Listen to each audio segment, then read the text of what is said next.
Lisa Martinez walked into the massive council chamber with her head held high. The room was huge, with seats arranged in a half-circle that reached up toward the ceiling.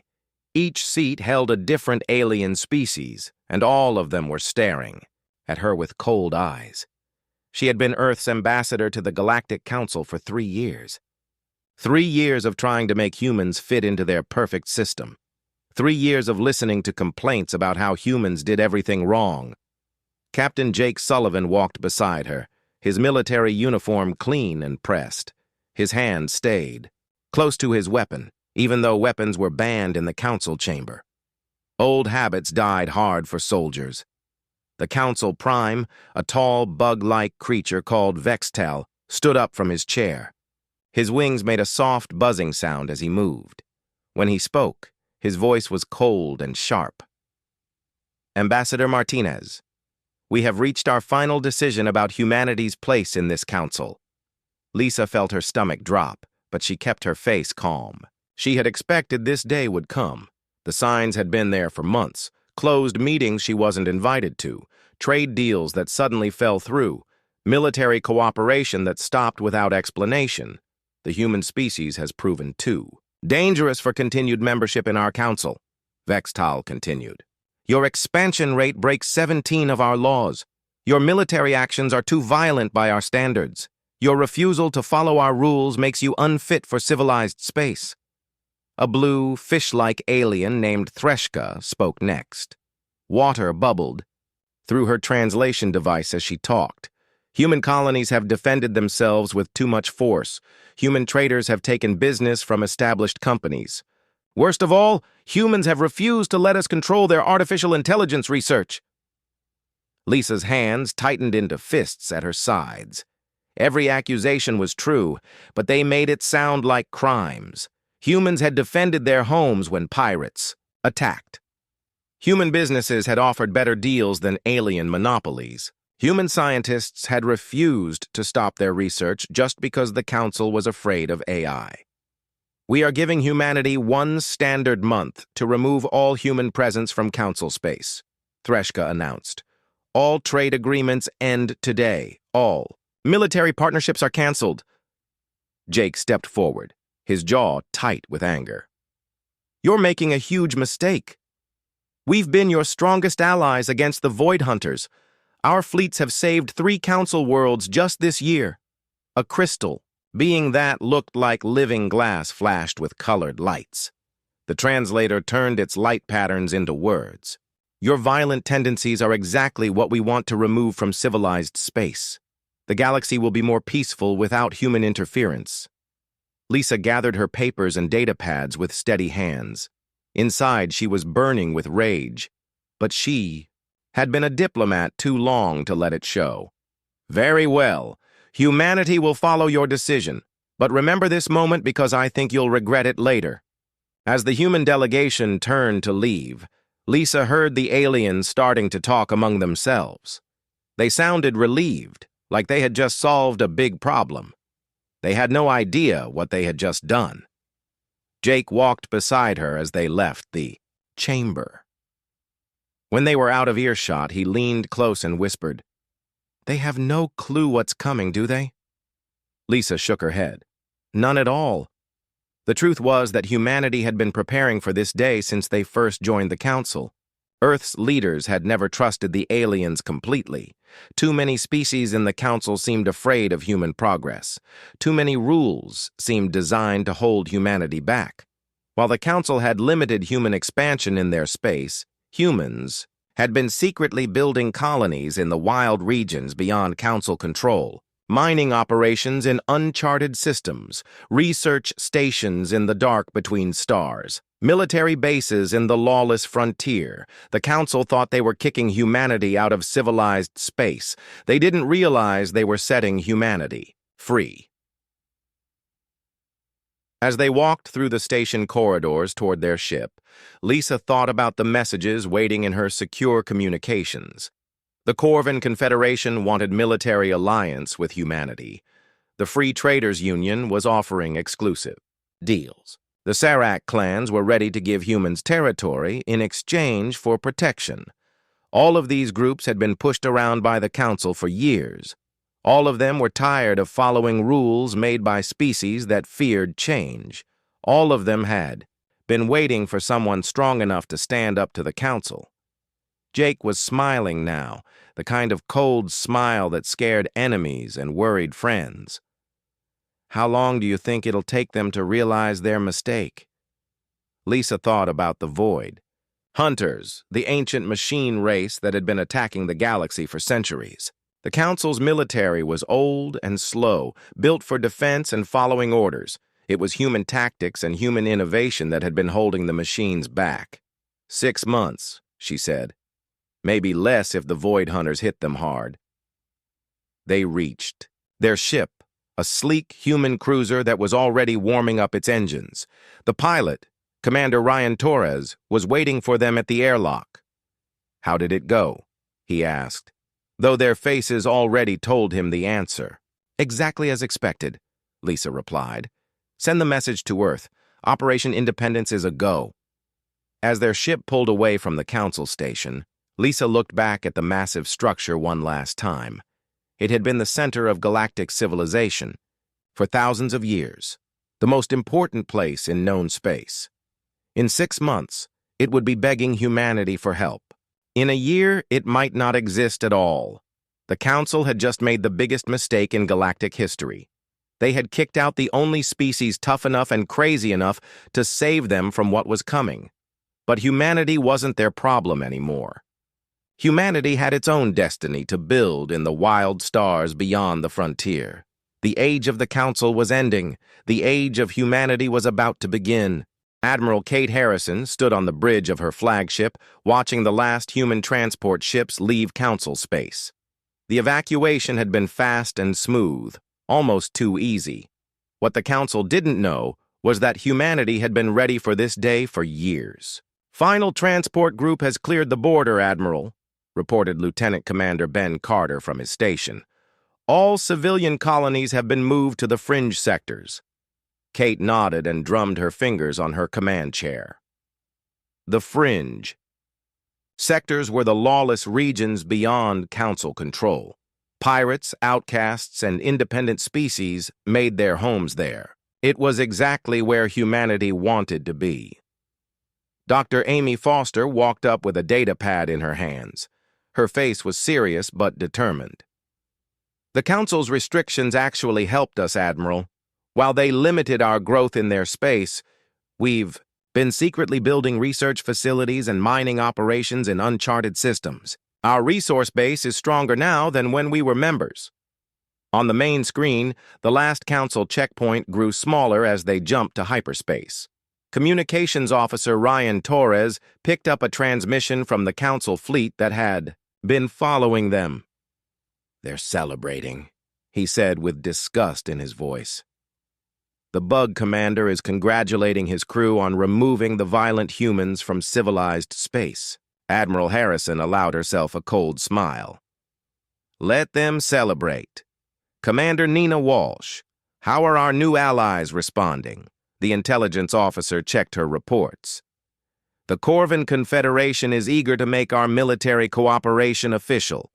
The Free Traders Union wants exclusive access to our manufacturing techniques, and the Serac clans are offering us territories in exchange for protection against Council expansion. Within weeks, humanity had not only relocated but had begun forming the Independent Systems Alliance. It was a coalition of species and factions that had been pushed around or ignored by the Council's strict rules. What the Council had meant as punishment, humanity had turned into freedom. Colonel Steve Adams, head of human intelligence, brought the most interesting news. Admiral, our undercover agents report that 3 Council member species are secretly thinking about leaving. They're tired of the bureaucracy and want access to human technology and military protection. The human fleet disappeared into the vast reaches of independent space while the Council remained happy in their ignorance. They had no idea they had just created their most dangerous rival. Kate walked through her ship's corridors, checking on the mood of her crew. Everyone seemed excited rather than worried. The younger officers were especially happy to be free of council restrictions on weapons research and ship modifications. "Ma'am," called out Engineer Tony Rodriguez as she passed the weapons bay, "now that we're out of council space, can we finally test the new plasma cannon designs?" "Start testing immediately," Kate replied. "And that goes for all experimental weapons. We're not bound by their safety regulations anymore." The truth was that the Council's rules had been holding back human military development for years. Their weapon restrictions were based on fears about arms races, their ship design, requirements focused on standardization rather than innovation. Their tactical doctrines were hundreds of years old.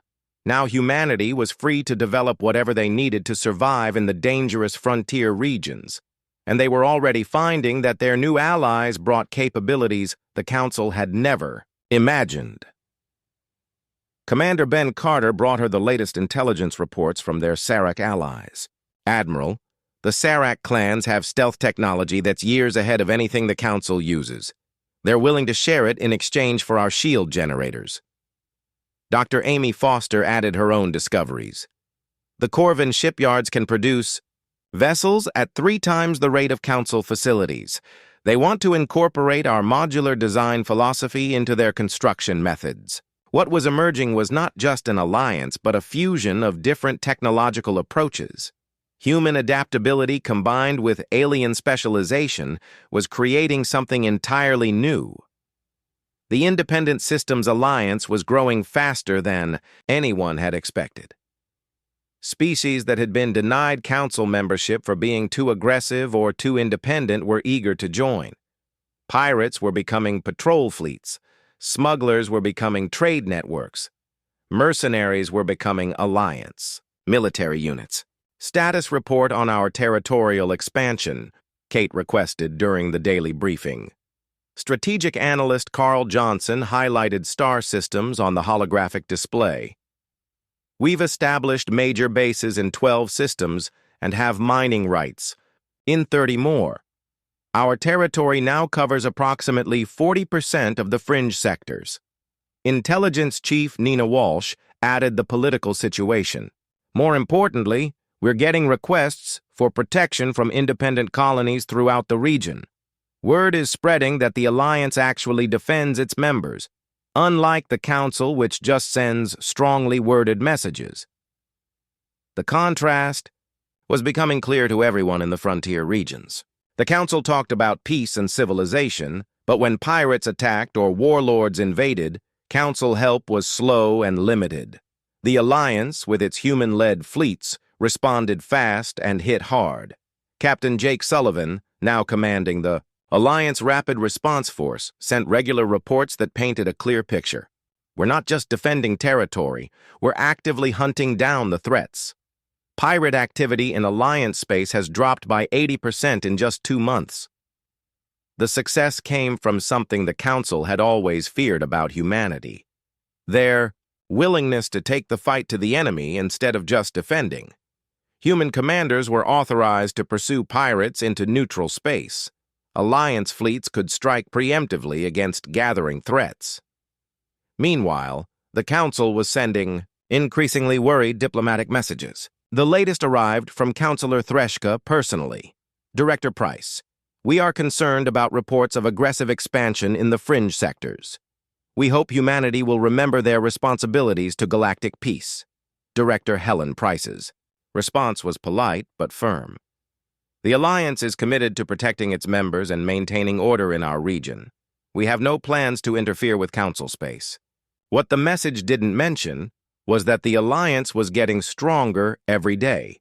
Human technology was spreading to their allies. Alliance military doctrine was being refined through constant small conflicts with pirates and raiders. Most importantly, the Alliance was developing a unified command structure that could coordinate diverse fleets in real time. Kate reviewed the latest expansion reports with satisfaction. In just 3 months, humanity had gone from being expelled, outcasts, to the leaders of the largest military alliance in the galaxy's frontier regions.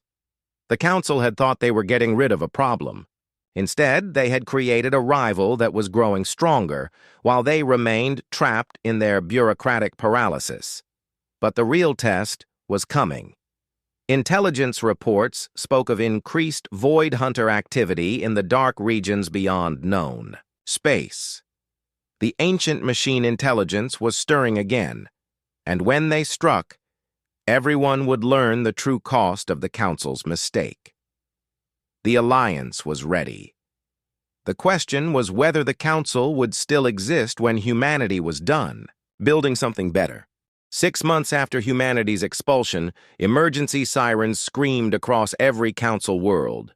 The Void Hunters, ancient machine intelligences from the galaxy's dark edges, had launched their largest attack in 300 years. Council Prime. Vextal stood in the emergency command center, his usual calm completely shattered as reports flooded in. The Kethran homeworld had gone silent 12 hours ago. The Nexari Crystal Gardens were under siege. 3 major trade routes had been completely cut off. "How many ships can we deploy?" demanded Admiral Grox of the Thulon Defense Force. The big reptilian's scales had turned pale gray with stress, a sure sign of panic among his species. Military Coordinator Ysara studied her holographic displays with growing fear. "About 8,000 vessels across all member fleets, but Admiral, the Void Hunters are using tactics we've never seen before. They're adapting to our standard formations while we're still fighting." The truth hung in the air like poison gas. For 3 years, it had been human tactical innovation and human adaptive warfare that kept the Void Hunters contained. The Council's own military doctrine was centuries old, built around overwhelming numbers and defensive positions. "Contact the human government," suggested Counselor Threshka desperately. "Surely they'll help defend the galaxy." General Plexmos, of the Council. Military laughed bitterly. "With what authority? We expelled them. We told them they were too violent for civilized space. Why would they risk their ships to save us?" The first attempt at contact with human space met with polite but firm rejection. Director Helen Price, Earth's new representative, delivered humanity's response with diplomatic precision. The Independent Systems Alliance extends its sympathy to the Council in these difficult times. However, we have our own territories to defend and cannot spare resources for Council space, especially given our recent diplomatic separation. What the Council didn't know was that the Void Hunters had also begun probing Alliance space, but they encountered something completely unexpected. Fleet Admiral Jake Sullivan, now commanding all Alliance military forces, had spent months implementing new defense strategies using technologies the Council had forbidden. Human ships equipped with adaptive AI, quantum communication systems, and experimental weapons were not just holding the line against the Void Hunters. They were winning. "Status report on the Kepler sector engagement," Jake requested from his command ship. Captain Lisa Rodriguez smiled as she delivered the results. "Complete victory, sir. Void Hunter force of 200 units destroyed with minimal casualties on our side. The new plasma cannon arrays performed beyond expectations." The battle reports coming from Alliance space painted a picture the Council couldn't understand. Human fleets were not just surviving Void Hunter attacks, they were hunting down the machines and destroying them in their own territory. Back in Council space, the situation was getting worse by the hour. Another emergency session was called, as news arrived that the periphery worlds were under full assault. "We've lost contact with 7 colonies in the last 6 hours, reported Communication Chief Drexani. "Void Hunter forces are moving in coordinated waves. They're not just raiding anymore. This is a full invasion." Admiral Grox slammed his clawed hand on the table. "Our fleets can't adapt fast enough. Every time we develop a counter to their tactics, they change their approach. It's like they're learning from every engagement." Council Prime Vextal's voice was barely a whisper. "How are the humans doing against them?" Intelligence Officer Kelteron consulted his classified reports. "According to our deep space monitoring, Alliance forces have repelled every Void Hunter probe. Their casualty rates are less than 10% of ours. The difference was everything the Council had tried to suppress about humanity. Human commanders were authorized to modify their tactics, even their ship configurations, in the middle of battle. Alliance vessels carried engineering teams that could implement upgrades while still under fire. More importantly, humans had never stopped developing new weapons and defensive systems. While the Council had banned AI research and experimental weapons, humanity had been perfecting both in the lawless frontier. "Sir," called out Communications Officer Torres from his station on the Alliance flagship, "we're picking up Council. Distress signals from multiple sectors. They're getting hammered." Admiral Jake Sullivan studied the tactical display showing Void Hunter movements. The machines were attacking Council space in waves, each one larger than the last. But something about the pattern bothered him. "They're probing," he realized. "The Void Hunters aren't trying to destroy the Council yet. They're testing their defenses, learning their capabilities." Dr. Nina Walsh, now heading Alliance Research and Development, brought him the analysis they'd been working on. "We've identified the Void Hunter command structure. It's a distributed network with key nodes controlling regional forces. If we could coordinate a simultaneous strike on multiple nodes, we'd need the Council fleets to execute part of the attack," Jake finished. "They can't do it alone, and neither can we." The irony was perfect. The Council had expelled humanity for being too aggressive and unpredictable. Now those same qualities were the only thing that could save the galaxy from total destruction. Another desperate message arrived from the Council. This time it came from Vex Tal himself. "Admiral Sullivan, I am personally requesting Alliance assistance. We acknowledge our previous errors in judgment and are prepared to discuss terms for renewed cooperation." Jake's response was measured but cold. "The Alliance is sympathetic to the Council's situation. However, any assistance would require fundamental changes to galactic governance and military doctrine." What he didn't say was that the Alliance had been expecting this moment. Every human strategist had predicted that the Council's rigid military structure would collapse when faced with a truly adaptive enemy. The Void Hunters were the perfect test. They were ancient, intelligent, and completely ruthless. They adapted to enemy tactics in real time and showed no mercy to defeated opponents. Fighting them required exactly the kind of innovative, aggressive approach the Council had always feared. In the Alliance Command Center, strategy sessions were already underway to develop a galaxy-wide response to the Void Hunter threat. But the price for Council participation would be higher than they could imagine. "How long before the Council military completely collapses?" Admiral Kate Harrison asked during the strategic briefing. Intelligence Chief Steve Adams consulted his latest reports. "At current loss rates, 6 months maximum. They're losing ships faster than they can replace them, and their remaining forces are too demoralized to fight effectively." The Council was about to learn that their perfect, peaceful civilization was completely helpless against an enemy that didn't follow their rules. Only the violent, unpredictable humans they had expelled possessed the tools necessary for survival. But salvation would come with a price the Council had never imagined paying. The Council's situation got worse every day. Within 2 months of the Void Hunter offensive, 7 member worlds had been completely destroyed, and refugee ships filled the space lanes leading to the core systems. The careful peace and prosperity of Council space was falling apart. In the independent sectors, Admiral Kate Harrison reviewed intelligence reports from her flagship, now called the IAS Liberty. The human military had been reorganized under the Independent Systems Alliance, and their new allies brought abilities the Council had never dreamed of. The Serac clans have developed stealth technology that's incredibly effective against Void Hunter sensors, reported Colonel Amy Foster, now serving as Alliance Intelligence Chief. The Corvin shipyards are producing vessels at 3 times Council rates, and they're using our modular design philosophy. Strategic analyst Carl Johnson highlighted the most important development. "Admiral, our joint fleets with Alliance members are not just holding territory, we're actually pushing the Void Hunters back. Our casualty rates are 60% lower than the Council's reported losses. The success came from everything the Council had always feared about humanity: their willingness to adapt and innovate during combat.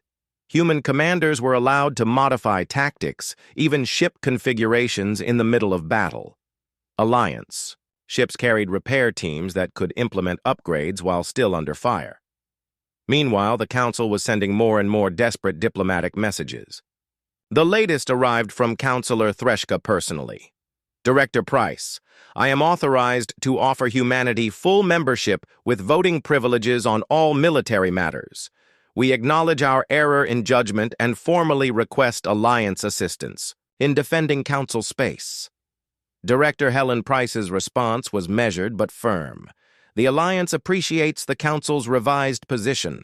However, simple membership is no longer sufficient. The galaxy has changed, and so have we. What the Council was slowly understanding was that humanity hadn't just left Council space.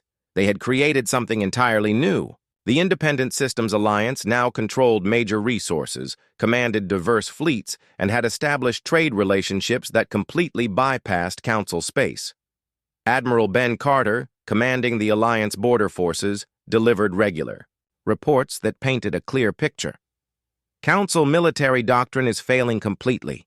They're losing ships at a 10-to-1 ratio against the Void Hunters.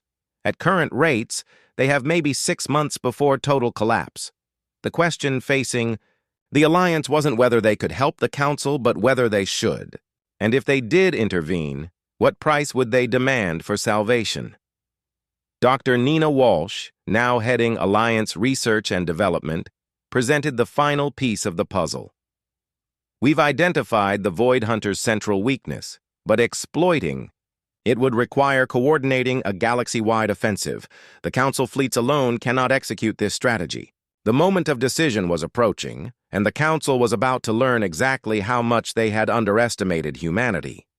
In the Alliance War Room, Fleet Admiral Jake Sullivan studied the holographic display showing Void Hunter positions throughout the galaxy.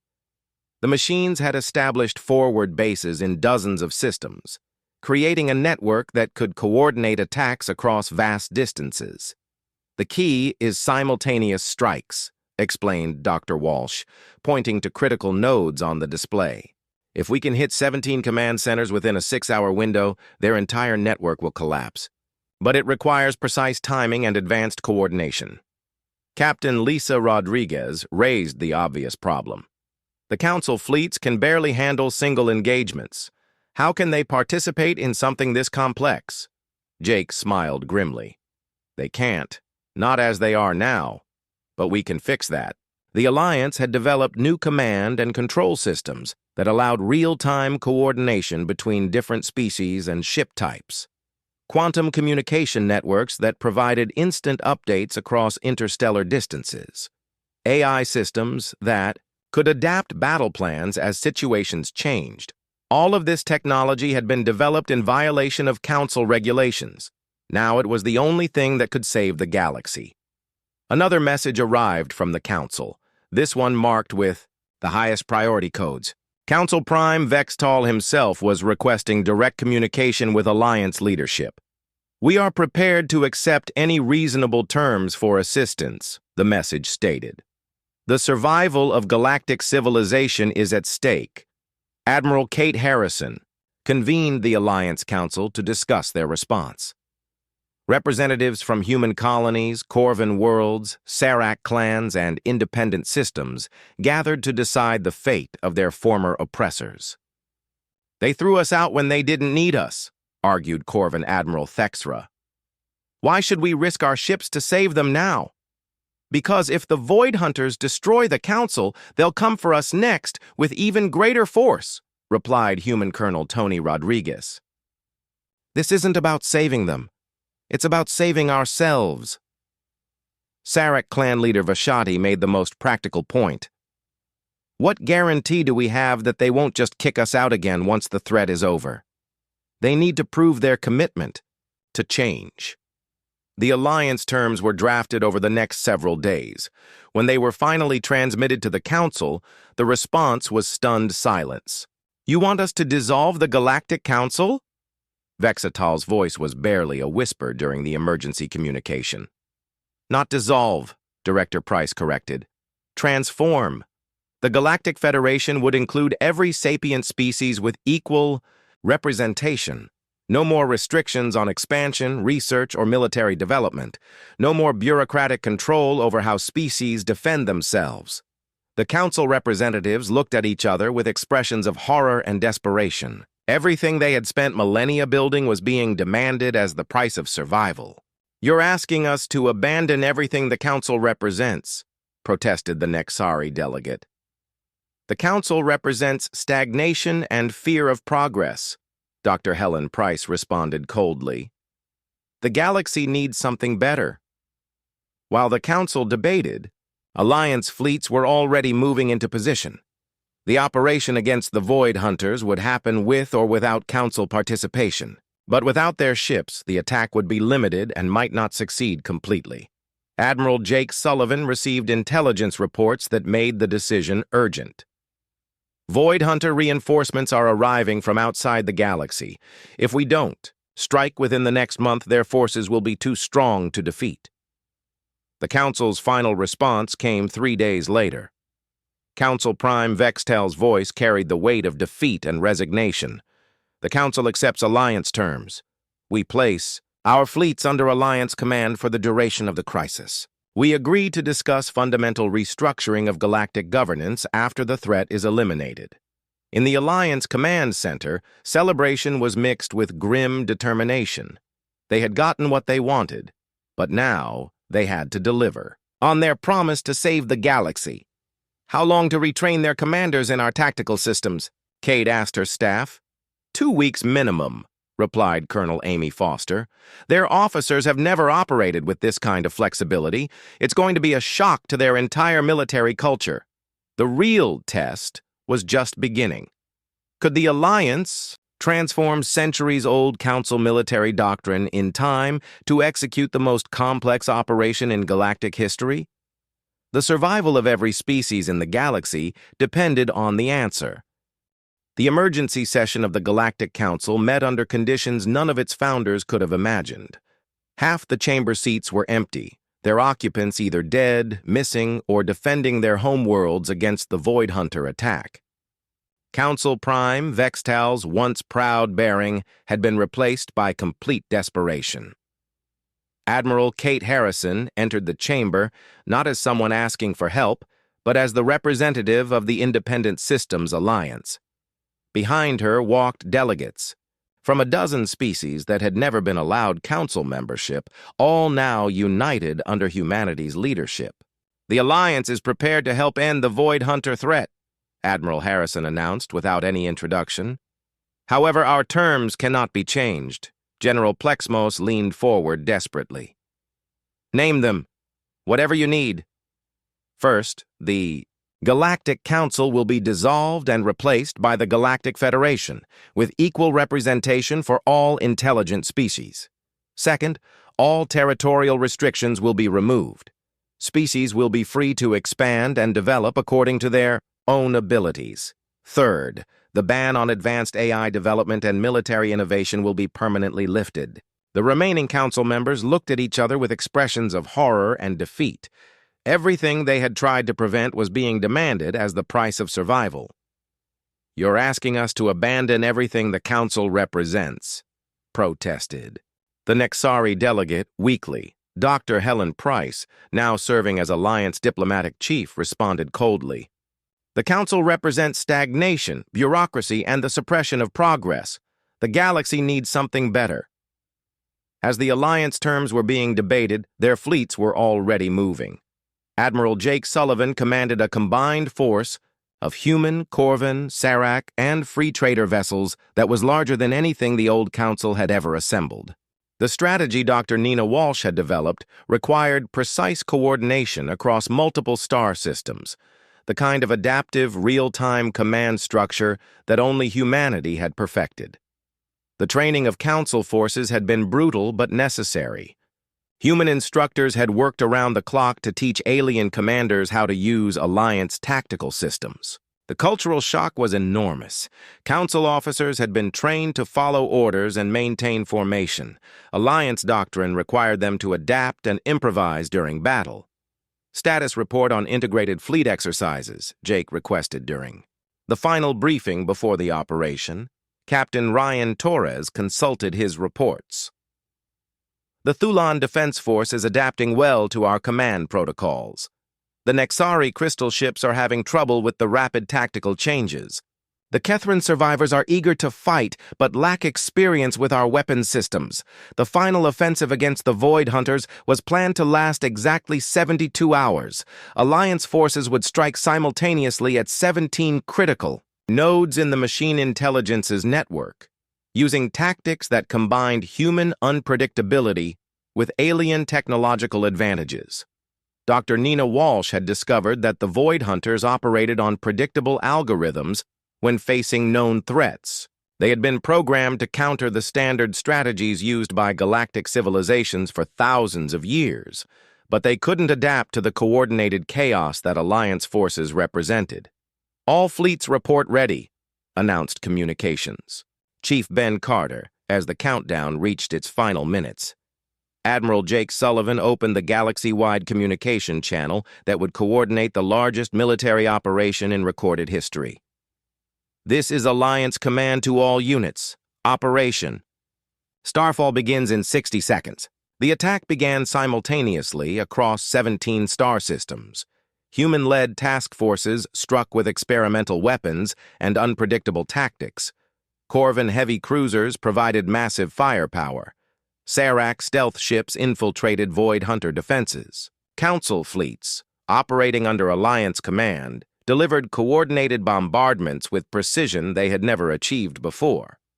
The Void Hunters, faced with coordination and innovation they couldn't counter, began to falter for the first time in centuries. Their command nodes, designed to coordinate predictable threats, couldn't process the adaptive strategies being used against them. "Node 7 is down," reported Captain Lisa Rodriguez from the battle zone. "Void Hunter forces in this sector are losing coordination."